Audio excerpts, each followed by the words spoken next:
I am actually pleased, Libby, that you are here this evening. Libby was going to speak to us in March about her experiences. She called it From Port to Paris, and she has been she has been on an amazing journey, and mostly in terms of her marathon swimming efforts. So please welcome Libby, who is going to speak to us about her life as a channel swimmer and a person from Port to Paris. Thank you. Thank you very much, and thank you very much for having me tonight. It is a very strange time for us all, doing all of these meetings remotely. It would have been great to have met you all face to face, but maybe we can do that another time. So I'm just going to share my screen.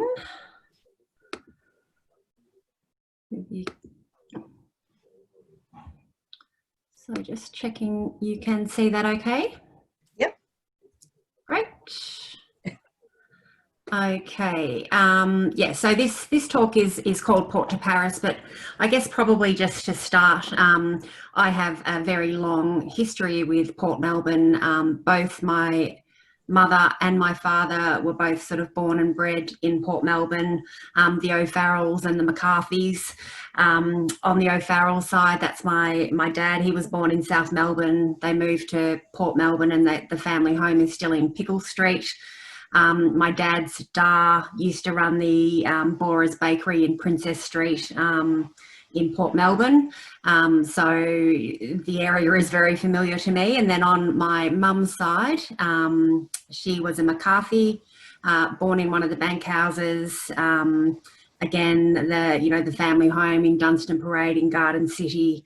So I've got many happy childhood memories of going to and from Port Melbourne. I was actually born in Sandringham, but when we were quite young, mum and dad, who met at the Port Melbourne football ground, coincidentally, moved us down to Mount Eliza. But I did spend quite a bit of time overseas, and when I first moved back to Australia and had to sort of be based close to the city, Port Melbourne was a natural choice for me. So I ended up living in Ralph Street for quite some time. But yeah, so it's a very it's a place that's very close to my heart. So I might just, in terms of the Port Melbourne connection, I guess you might recognise the gentleman there on the right-hand side of the screen, Mr. John May. So my uncle Teddy is on the left-hand side there. So he played 99 games with the Port Melbourne Football Club in the 50s, and he recently passed away, unfortunately. But he had a very strong career, as I understand it, with the Port Melbourne team. That was on my my mum's side of the family. If we look at my dad's side of the family, Ronnie Reynolds, who's in the top left there, he played 150 games for Port Melbourne between 1939 to 41 and then 45 to 50. So a long history there. My dad's Da also was the treasurer there at one point, and my grandfather used to play in the band that used to play during the matches at Port Melbourne. In terms of, I guess, the connection to athletics and sport, on my dad's side, my grandfather, Papa Joe, he was actually a long distance walker. So he held the Victorian and the national record for the 50-mile walk from 1932 until about 1950.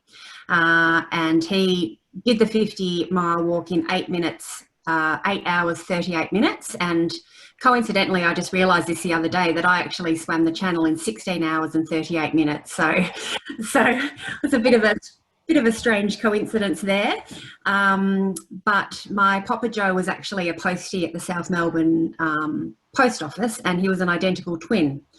And it was hard for him sometimes to get time off to do the events and compete interstate. So there was one well-known story where he wanted to go up to Sydney to compete, but he couldn't get time off work, so his identical twin stepped in and did the postie round that day, so he could help and do a competition, and they were so identical that nobody actually noticed the difference, and got delivered quite safely, so that was quite a good story. So but yeah, so obviously we've got a lot of, I guess, on both sides of the family, quite a bit of resilience, and obviously, you know, growing up as they did during wartime, you know, that sort of toughness, I think, has probably flowed through, you know, to our generations as well. In terms of the channel, the first man to swim the English Channel was a man called Matthew Webb, and he swam it in 1875. He did it breaststroke.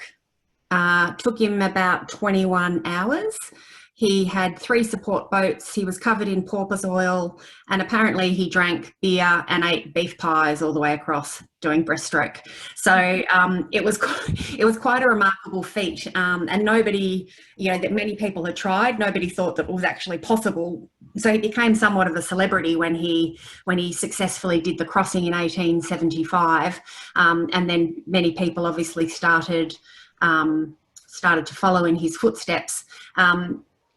His life didn't end out too well because he became so much of a celebrity that he was always looking for the next big thing. And unfortunately, he passed away trying to swim down Niagara Falls in 1883. So he thought that he was a little bit invincible. I mean, you do feel quite strong if you've managed to do something like swimming the channel. But unfortunately, his story didn't end so well. But he really set the way for marathon swimmers all over the world to actually want to attempt the English Channel. In terms of the number of people that have actually swum the channel, there's not as many people who have climbed Mount Everest. So about 9,000 people have successfully climbed Mount Everest. About 1,900 people have actually done the channel globally. So for me, when I successfully crossed the channel in 2013, I became the 100th Australian and the 25th Australian woman to have actually achieved the channel crossing. So I didn't actually realise those numbers at a time, and I'm quite happy with being the 100th and the 25th. I think it has the nice sort of even numbers to it. So I'll certainly take those. In terms of the distance, obviously, and I'm sure many of you are aware, the English Channel is actually the busiest shipping lane in the world. So it's not like swimming across a nice sort of flat, uninterrupted expanse of water. There's tankers, there's all manner of marine craft that are sort of going zigging and zagging to and fro between Dover and Calais, which is the sort of port town on the French side. It is about 22 miles, so it's about 33 kilometres across, but the tide turns every 6 hours, so you'd have to be a very fast swimmer to actually go from point to point. And in fact, the record holder for the fastest English Channel crossing is held by an Australian called Trent Grimsey, and he literally went a straight line right across. As you can see with my line, I was trying to draw an S, so I decided to sort of go up and curve around a bit and just sort of really maximise my time out there in the middle of the channel in the freezing cold water. So you know, each to their own. In terms of how you actually go about planning for something like swimming the channel, obviously you've got to have a bit of a crazy idea in your head that it's something that you would like to do. There are only 2 associations in the UK that can escort swimmers across the channel. There's the Channel Swimming and Piloting Federation and the Channel Swimming Association. They've both got about 12 boats each. So there's only 24 boats that will actually run across the channel in the channel swimming season, which is typically between June and September. That's when the water is the warmest and it's the most possible in terms of, you know, not suffering from hypothermia to actually make a crossing. So the way that it actually works is that one boat will have 4 slots a week. So 4 people can get in a week's weather window, but the slots are in order of priority. So if you're position 1, that means you get the best pick of the best weather in that 1 week period. If you're position 4, you have to wait for the first 3 to sort of agree to decide to take a swim or not, and if they don't, then you get offered the slot. So in order to get the best slots possible, people generally book 2 to 3 years out. So you have to have it in your head from quite a long time prior that it's something that you really want to do and really commit to actually doing the training that will help you get across. The weather is something we cannot control. So in my situation, when we got over to Dover to get ready for the swim, the weather was terrible. So we were stuck in Dover for 2 weeks just waiting to see if there was a sufficient window for me to be able to attempt the crossing. The pilots will pretty much make that call in terms of whether they think that you are a likely shot to actually get in and make it across before the weather turns. So you are at the mercy of the weather. So despite all of your planning and preparation, sometimes, we have heard stories about people going over there waiting for 3 weeks and then having to leave without even being able to get in the water. So there's a lot of factors at play. One of the really big challenges, once you finally get over there, you've done all your training, you've really hit your peak from a physical perspective, and then you've got to maintain that fitness over there. So sitting there close by, waiting for a weather window and trying to keep the long distance swims up in Dover Harbour is quite difficult, and it's a very sort of tough mental game as well, because every day you call the pilot like, can we go? It's like, no.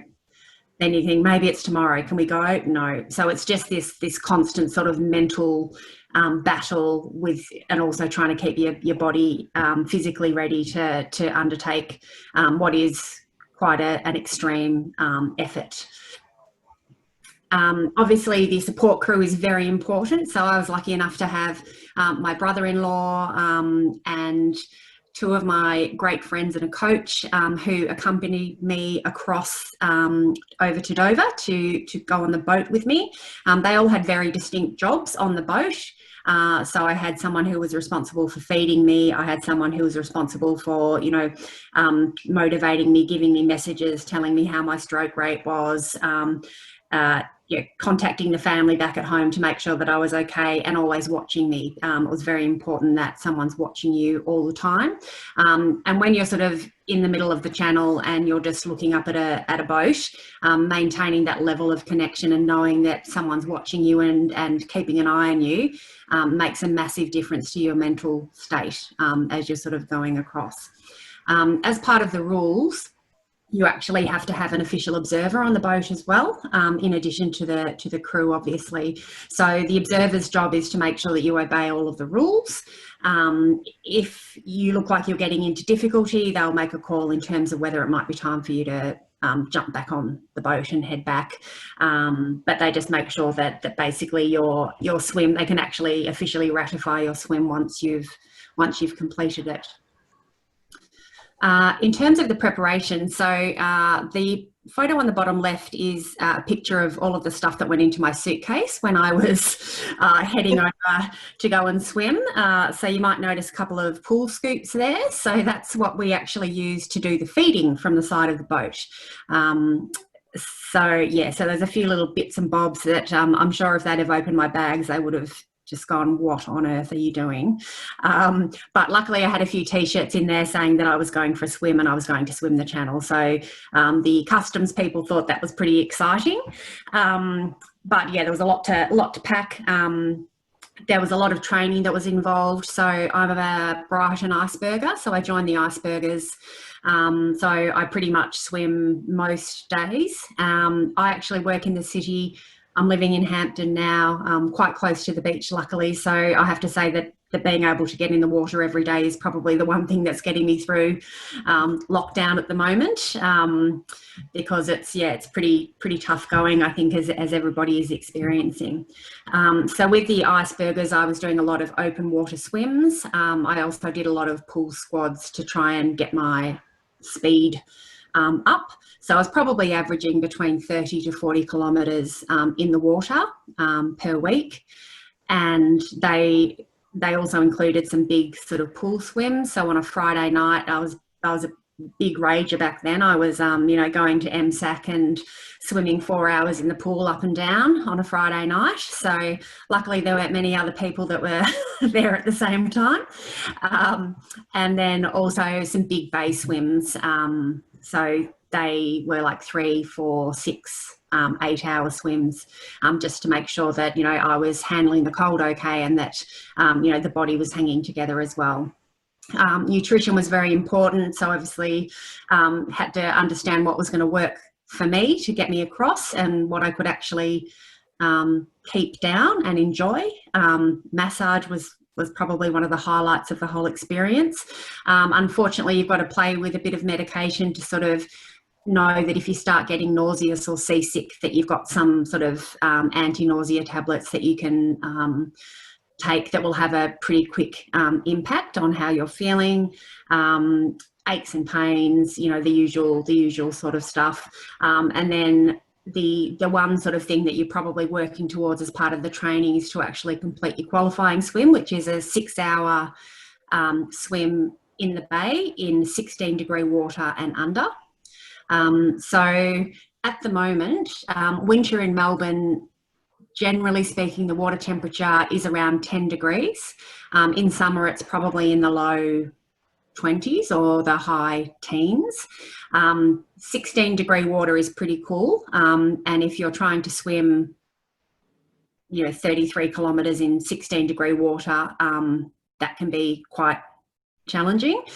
So obviously they want to make sure that you're able to sort of manage a 6-hour swim before you actually jump on a plane and go over to England and then give it an actual crack.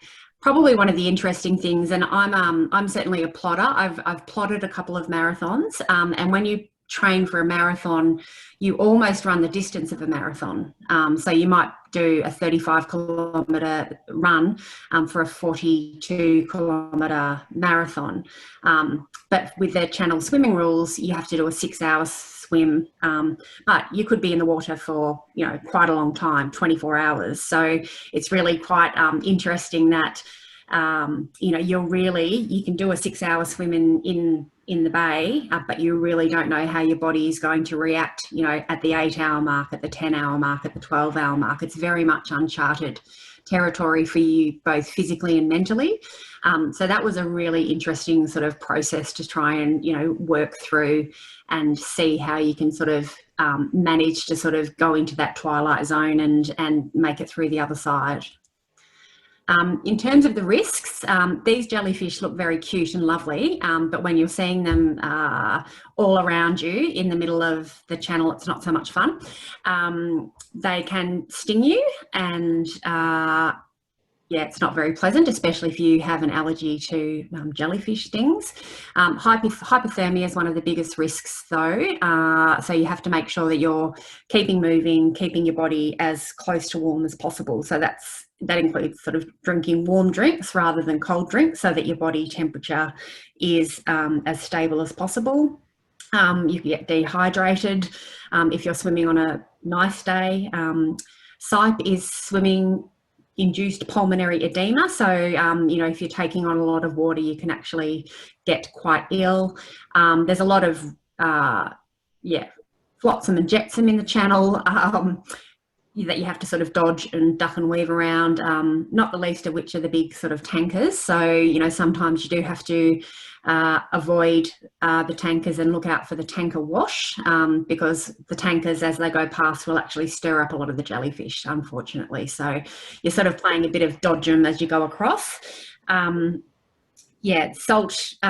mouth was something that I got, which basically just means that your mouth is just full of salt for a very long period of time. So again, that's not very pleasant. Not being able to pass fluids, not being able to keep any food down, going a little bit delirious. And then of course there have unfortunately been people who have passed away in the attempt. And that's generally as you're trying to get in, to reach the land on the French side. So In terms of the rules, you can only swim with one cap on, so no sort of wetsuit material cap. You can't touch anyone once you've started your swim. You can't touch the boat. You can't have any swim aids like pool buoys or anything like that. You can't draft the boat. You can have someone jump in with you every now and again if you want someone to keep you company as you're swimming for 1 hour lots at a time. So yeah, they're quite strict on the rules. And that's why the pool scoop comes in handy, because you can't touch anyone on the boat. So if they sort of dangle a pool scoop down and put your food in that, then it's a lot easier for you to actually to grab. So in terms of the actual swim itself, I sort of broke it up into 3 parts. So the first part, which I didn't anticipate, was that when my window finally became available, it was at 10 o'clock at night. So unfortunately, I'd only done one night training swim, which was like half an hour, and it was great fun. But we actually had to start the swim at 10 o'clock at night, which meant that I was swimming through the night in the pitch black. So that was a mental thing that I kind of had to deal with at the get-go. The water, when I swam it, I swam the channel in early July, so the water was still quite cold. It was around 13 degrees. So again, not ideal. And then there were a lot of jellyfish, and because I couldn't see them in the dark, I couldn't dodge them in the dark. So I sort of got stings probably an hour in, and I was sort of praying for daylight pretty much from the minute I got in the water until daylight pretty much. But this photo here, so I'm just, my friends are getting me ready for the swim. You know, Matthew Webb covered himself in porpoise oil. I didn't do that. We just had some lanolin and some Vaseline that they pretty much just put on the arteries closest to the surface of your skin to try and keep you insulated if possible. What you actually have to do is you jump on the boat in the harbour and they take you around to a beach called Shakespeare's Beach, and then you have to jump out of the water, swim to the shore, because the swim has to start on dry land and finish on dry land. So they sort of anchor, you swim out, I'm waving in the dark, you know, they're hard, you know, it's hard to see, it's hard to sort of hear what's going on. And then they sound a siren and you have to sort of jump in and start swimming. So the first sort of from 10 p.m. probably till about 4 to 5 a.m. I was just in the dark, just trying to stay in the spotlight that was coming off the side of the boat. One of my friends, Nat, had a beanie on, which was sort of a light colour. So I just remember just looking at the beanie the whole time, just sort of trying to keep that sort of connection, because it was very lonely, you know, swimming in the dark and hoping that the boat wasn't going to drive off and leave me behind. So finally it was, you know, finally daylight arrived. Unfortunately, there was no sort of glorious sunrise. It was very grey. It was still very cold, but in that middle part, it was really just about, you know, keeping the arms moving over. One of my favourite things to digest on the swim was vanilla custard baby food. So I think I pretty much took the cleaned out the supermarkets of, you know, the chocolate custard and the vanilla custard. One thing when you're swimming, because you're horizontal, you can't really easily digest anything, and you don't have time to stop and chew anything either. So you just have to be taking things that are really easy to get down very quickly. Yeah, so baby food was one of my foods of choice. And then in the photo on the right, you can see the pool scoop coming into action there while they're, you know, feeding me. You have to keep the feeds as quick as possible because the tide is very strong. So if you start bobbing around for too long, you get pushed backwards and you lose all of the valuable ground that you've made up. So it was the feeds were very quick. It was just, yep, suck that down, keep going, you know, head towards France. This is my food plan and all of the different things that I had at different points in time. So I was having a lot of ginger cordial. I was having a lot of, you know, chocolate custard, Listerine, banana custard, fruit sugar, condensed milk towards the end. That was probably pretty exciting at that time. So every half an hour, every 25 minutes, I was getting a signal to sort of, you know, get ready to position myself close to the boat. And then they would feed me. They'd make a note of, you know, my strokes per minute, how I was feeling, what I was saying. And then it was right back on, keep on going. So, you know, the support crew, what they had to do for 16 hours and 38 minutes was nothing short of miraculous. And I wish I'd have been a faster swimmer for them, because it's not a spectator sport, I can tell you that.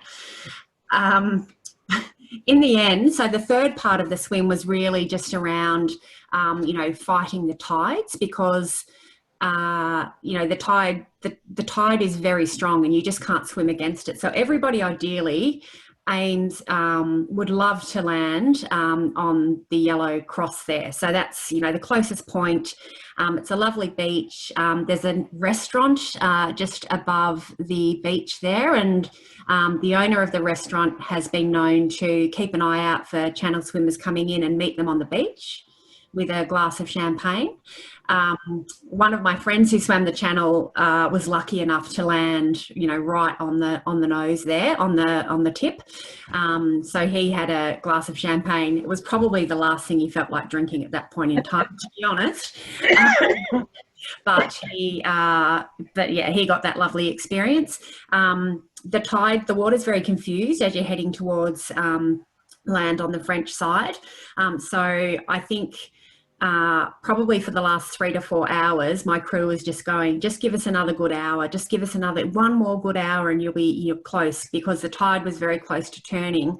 And if I hadn't have really pushed really hard, and at that stage I'd been swimming non-stop for 12 hours at that point, you know, if I hadn't have been able to sort of keep that pace up and push through, I would have missed the tide and I would have been swept out again. And it's not a matter of just, you know, swimming into shore, you know, in 30 minutes. It would have been another, you know, matter of hours that I would have been out there in the water. And at this stage, I'd been in the water already for quite a period of time. So there was a big sort of long, hard push at the end, which is why I did that sort of long, sort of hooky swim in, fighting against the tide to sort of land. And unfortunately, I didn't get to land on a lovely sandy beach and have people welcome me. I had to climb a rock. There was very sort of rocky shoreline where I could basically get in, and as per the rules, you just have to clear the water. So there was no sand. There was nothing for it but for me to try and drag myself up onto a rock there and clear the water. And so once I did that, my swim was officially over. So that was amazing. They don't let you hang around on the French side for very long. They sort of say a few minutes just to sort of take in what you've done. It's very popular for channel swimmers who've made it to actually pick up a pebble from the beach on the French side and take it home with them. Unfortunately, those pebbles didn't fit in my bathers, so I had to leave those behind. But one of my friends who was actually, he swam the channel a couple of days after me, landed on sand, and he was kind enough to bring me back a pebble. So I do have a pebble. Wasn't quite from my landing, but I'll take it just the same. This is what happens after. So, you know, you have to swim back out onto the boat, get rugged up as quickly as possible, and then it's probably a 3 or 4 hour boat trip back. So, you know, it's pretty uncomfortable. You're pretty fatigued. You're just sort of wanting to have a bit of a sleep at that stage.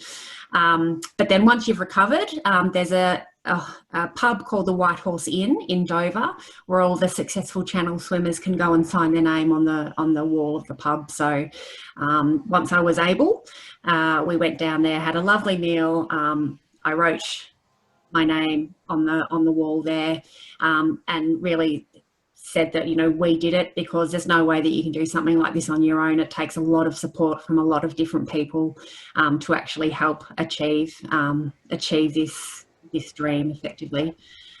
So just in closing, I guess, you know, what I learned about myself, I really loved the whole preparation, and I did learn that I was more capable than I had given myself credit for. So even if I hadn't have been successful in the swim, I still would have done it, even if I hadn't have been successful, because what I learned about myself along the way was worth more than anything. And just, the support from my family and my friends was just unbelievable. And then I guess, I wanted to show my nieces and nephews that if you've got a dream and you're willing to work hard for it, then anything is possible. So, and it's been really great to see all of these, Aussies swimming the channel. You've probably seen Chloe McArdle. She's now done it 34 times, I think. I've done it once. I'm not sure I would do it another 33 times. It was a fantastic adventure, and one that I'm very, happy that I've done. But I don't think I'll be going back again anytime soon. But it was an adventure of a lifetime, that's for sure. Thank you for listening. Oh, excellent. Oh, thank you so much, Libby. It's just an amazing journey that you have been on. You said that anyone can do it. No, you have to have the stamina, you have to have the talent, and you obviously have those things. And you've been so honest with us too. It was just extraordinary. Well done. Thank you. I'm sure there are a few people who would like to ask some questions, so I'll leave it open. Thank you. Okay. First up is John May. Well, Libby, first of all, congratulations. It's a fantastic effort and makes us all proud Aussies. Thank you very much. But my question is to you, me being involved in marathon running for quite a few years, we would always late in our training, we would load up on carbohydrates. Was that one of the tricks that you would employ with the channel swim? Yeah, absolutely. So before sort of big training swims or before the actual swim, carbo loading was very important. So sort of spaghetti, porridge, toast. The only trouble with that is when you're constantly waiting to know when you actually get to swim, you just end up eating an awful lot of pasta for 2 weeks because you're thinking you're going to be going the next day. So that was one of the challenges really of just trying to get the food right, but absolutely critical. For sure. I see what you mean. It is a judgment thing for the day of the race. And you don't know what day the race will be. Yeah, exactly. Anyway, fantastic. Well, congratulations. Thank you, Liv. Thanks, John. Okay, George. Yes. Hello, Libby. Congratulations on what a major feat that was. I just want to know what was your motivation for doing it? Was it like say, for instance, Sir Edmund Hillary is noted saying, "I was there." Is that what motivated you? Or?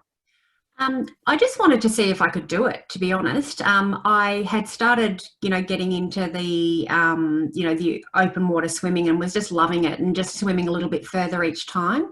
And one of my good friends who ended up being on my boat, he was attempting it the year before I did, and he was an amazing swimmer. So I was spending a lot of time with him, helping him out with his training, and I was doing quite well. And I thought, well, why not me? Like, why can't I see if I can do this? I'm a plotter. I'm not a sprinter. I'm not a, fabulous swimmer, but I thought, maybe I can do this if I work really hard. So I just wanted to test where my boundaries were, probably. Yeah. Okay. Well done. Congratulations. Thanks, George. Barbara. Oh, hi, it's Bob Gardner speaking. Oh, Bob, okay. Hi, Libby. What a lovely gent your Joe O'Farrell was. He raced with my dad, who was a race walker, and I don't think I ever raced Joe. I think he'd retired by the time I started in 52. But he played the band. His band played at all our dances, of course. Yes, I had memories of a child was going to the there was a big hall at Albert Park at the lake, I think. Was it like a New Year's Eve dance or something? Yeah, he was amazing. He was an amazing man. Yeah. He we had a dance at the Masonic Hall in Collins Street in the city, and Joe did the foxtrot and all that stuff. And just to digress, do you happen to know Kevin Cassidy? He has swum the channel. I do know Kevin Cassidy, yes, I do. Yes. He's now become a race walker as well. Wow. Yes, I know. Yes, I know Kevin very well. Yes, he did a few swims to the channel, I believe. Yeah. He did. He did. Oh, Wonderful wow. talk. Sorry. What a small world. Yeah. Wonderful talk. Thank you very much. Thank you, Bob. Excellent. So, Are there any other people who would like to make comments or raise questions?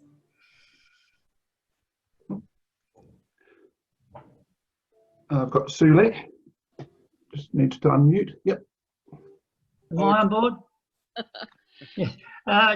Just as a matter of interest, Bobby Gardner is a triple Olympian race walker.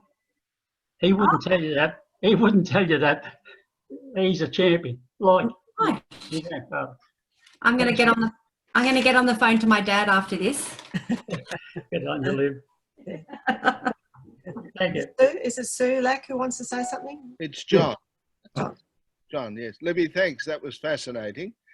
As a non-swimmer, this is a very naive question that's coming. How do you find out whether you can swim for the requisite number of hours in open water? How do you work that out? A very good question. I think for me, like I was just testing myself out. Around the Brighton Marina, there's if you swim around it, it's about 1.5 kilometres. So, and you can stick quite close to the rocks. So it's always good to know that if you need to get out, you can. So I think it's probably just a matter of just sort of trying to stretch out the distances, you know, as you go to see how your body reacts, to see, you know, how your mind is reacting. And I think that's probably why it's very important to, you know, to have those qualifying swims and to sort of, you know, gradually stretch the time in the water out just to see if you can do it, I guess. It's very different to running or the walking, I think, in that you know, certainly when I did the Gold Coast Marathon, I hurt my heel partway through, and I could have just stopped and walked off the course. But when you're in the water, it's a bit harder. So you're going to have to get to land or do something somehow. So it takes probably a little bit of preparation, but sticking to, you know, somewhere close that you can hop out if you need to is probably was a good thing for me, just to build my confidence, to know that I could do longer distances. So was that years of practice? I was probably training a good 2 to 3 years, the longer distances, before I actually did the channel. So I did there's a swim called the Bloody Big Swim, which goes from Frankston to Mornington. So I did that a couple of times. But yeah, it was certainly over a period of years, and that's why the pool squads were important as well, because you're doing a lot of kilometres in the pool and doing a lot of sprinting, and that helps build your endurance, like your speed endurance, so you can sort of keep going for longer. But I think at the end it's just sheer bloody will and, you know, a last bit of adrenaline to sort of get you over the line. Thank you very much. Thank you, John. Sheila.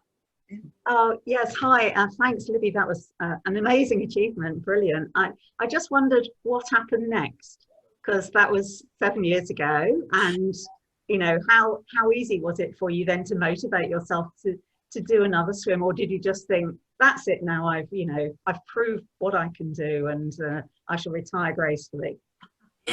Some of my friends would accuse me of resting on my laurels for a bit too long.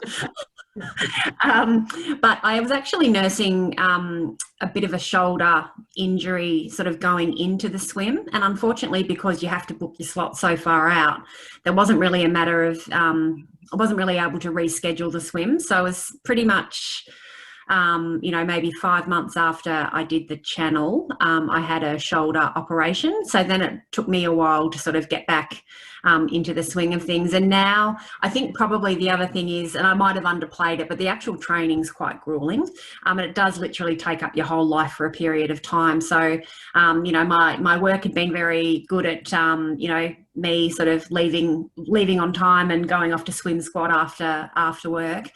So when I came back, I had to, you know, sort my shoulder out, you know, start putting more hours in at work, and then just getting back to enjoying life and enjoying spending time with family and friends above the water, because it had become sort of pretty all-encompassing for a period of time there. But now what I love doing is just getting in the. I mean, I get in the water every day, and I do it because I love it, and not because I have to do it, because I really want to do it. So I've got a good balance now. I'm working very hard as well. So I probably, if I think back, I doubt I'd have the time now. It was a good point in time back then for me to be able to, to do both. But now my job is quite a bit more demanding. So I probably don't have the time to devote to another challenge. I might do an ice mile next year. That's what I'm thinking. I'm not sure. Oh, well, good luck. Thank you. Thank you. Marcus. Libby, thanks so much. I'm just wondering, tell us how the bay changes every day, and what are the things you notice about the bay, given you spend so much time in there, about how it changes, as the seasons go by, and also the weather conditions and pollution conditions, etc. So yeah, the bay is amazing. At the moment, obviously, because the Brighton Pier is closed, there's no fishermen around. So the actual ecosystem in the bay at the moment is just, there's seagrass where there was never seagrass. There's fish. You can see banjo sharks. We get the odd dolphin, which is quite amazing. What we do struggle with down here is the if we've had quite a bit of rain, we get the wash from the Yarra, so we do get quite a bit of sort of brown silty water 24 to 48 hours after we've had quite a lot of rain and wind. So some days are certainly better than others, but the one thing during COVID has been just having those magical swims with, flat, still water, and being able to see, stingrays and, and see the bay thriving. So that's actually really, really beautiful. There has been, with some of the dredging, that was, that sort of stirred things up, for a while. But it's good to see that the marine life is sort of alive and well. Thank you. Marcus Pearl is one of our counsellors, so Marcus, that'll give you something to think about, I guess. Yeah. I jump in the bay every day, but I don't spend anywhere near as much time as you do. Where do you do it, Marcus? I jump off one of the three piers, so either Curford Road Pier, Lagoon Pier, or if I'm very risque, I jump off the rocks in Sandridge. So. Oh, okay. But, yeah, thank you so much. It was a very inspirational story. Thank you, Marcus. Thank you. Greg. Oh. Yes, hi there, Libby. I am a champion at nothing, but I am a masters rower, and I'm just amazed at the stamina of yourself, Bob Gardner, Johnny May. 4 minutes in a flat-out masters race is an eternity of pain, so I don't know how you actually manage to stack up such longevity in the water, but congratulations for that. I'm just astonished at how people can push themselves for such a prolonged period of time when, in my particular sport, as I say, 4 minutes just feels like the end of life. I think you're going a fair bit harder than me, Greg, in that 4 minutes. One thing I found was quite interesting was, swimming is quite meditative. So, and that sort of breaking anything down into a bite-sized chunk is really quite valuable mentally. So, I was swimming feed to feed. So I was doing a lot of 30-minute swims over that 16 hours. Because if you think about, oh my God, I've got to swim this far, like mentally you'd just be, it would be very difficult. So chunking it down into bite-sized chunks, my 30 minutes were your like 4 minutes, but probably at a very, very slow pace compared to what you would do. Yes, no, and I take your point. I mean, we have done a couple of charity runs for the Flying Doctors on the Murray River, and we've done 90 kilometres in a day, and I understand exactly what you mean about that. That's sort of just pacing yourself out over 12 hours or whatever. But nonetheless, it's a physical preparation that I'm just filled with admiration for. And like I say, for Bob and for John as well, the ability to be able to build yourself up to that level. Congratulations. Well done. Thank you very much. Thank you. Thank you. Fiona. Fiona. Did you say Fiona? Yes, yeah. Oh, good. Fiona McConnell, Libby, thank you very much for putting all that together for us. It's such a wonderful achievement, the swimming, and I agree with you about the meditative side of swimming. I love that myself. But putting all the details together for us like that, so we could envisage all the planning you had to go to with it. I just loved hearing that. Thank you so much. Oh, thank you. I look forward to meeting you one day. Me too. Thank you, Fiona. Thank you. Rosie. I'm Rosie Bray from Greensboro.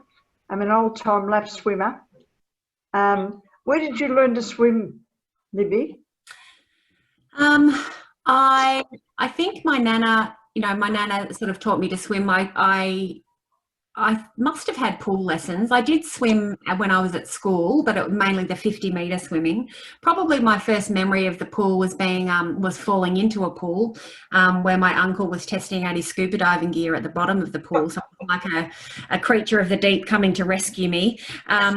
But we sort of always, had spent time, even as a kid at the beach. So I have a lot of memories of swimming with Nana and Pop at the beach, and then swimming at school just because I liked it.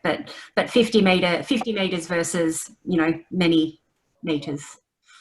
And Libby, is there an entry fee to swim the channel? Is there a fee? Yeah, it's actually quite. Tell us about it. Yeah, it's actually quite expensive. So, so the actual boat. You have to hire a boat. You have to pay for the boat. So the boat's probably, I want to say, like $5,000 or $6,000 to actually pay for the boat. Then you have to pay for the so that's the boat. Then the channel registration fees. So that's the boat side. Then you've got to get there. Then you've got to get accommodation. Then you've got to do all your massage and your nutritionist and all that sort of stuff. So the actual, if you put it all together, it's quite a considerable amount of a considerable investment in an adventure. Let me put it that way. Okay, thanks. I had a feeling it could be. Thank you. Thank you, Rosie. Well done. Thank you. Any other questions? I think that's all the ones coming through. Okay, actually, I've got one. Did you have sponsorship to do your swim, seeing as there's so much money that needs to be raised to do it? No, I didn't. I self-funded. So that's why I had to work so hard when I finished. I understand that. Are there any more questions from anyone? Well, Libby, all I can say is thank you so much. You've really enlightened us all in the amount of endurance that you have to put in and the commitment that you have made. And we really congratulate you on your achievement. It's just so well done. Thank you. Thank you so much. Thank you. And thank you so much for giving your time to us and speaking to us. Normally, if we had a face-to-face meeting, I'd be presenting you with a bottle of our vintage port, which perhaps we could have presented you when you came out of the sea. So when I finally get to meet you in person, I will certainly give you the bottle that you deserve. So thank you so much, and we'll all have a round of virtual applause for Libby. Thank you. Thank you. Better than a pebble. Thank you. Thank you. And so that brings us actually to the end of the official business of our meeting, unless anyone has anything else that they would like to add.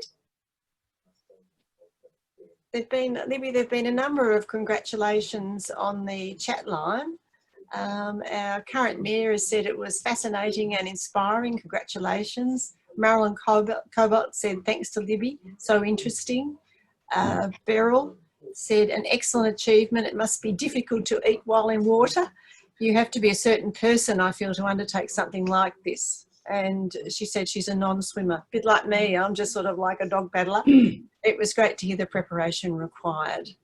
Emma, our secretary, also said thank you. That was awesome. And Greg Hansen thought that the rock was better than a pebble. Sophie said that her daughter, Christina, who's 11, is inspired. And Sue McGowan said, you're amazing. Congratulations. So thank you very much. And we've got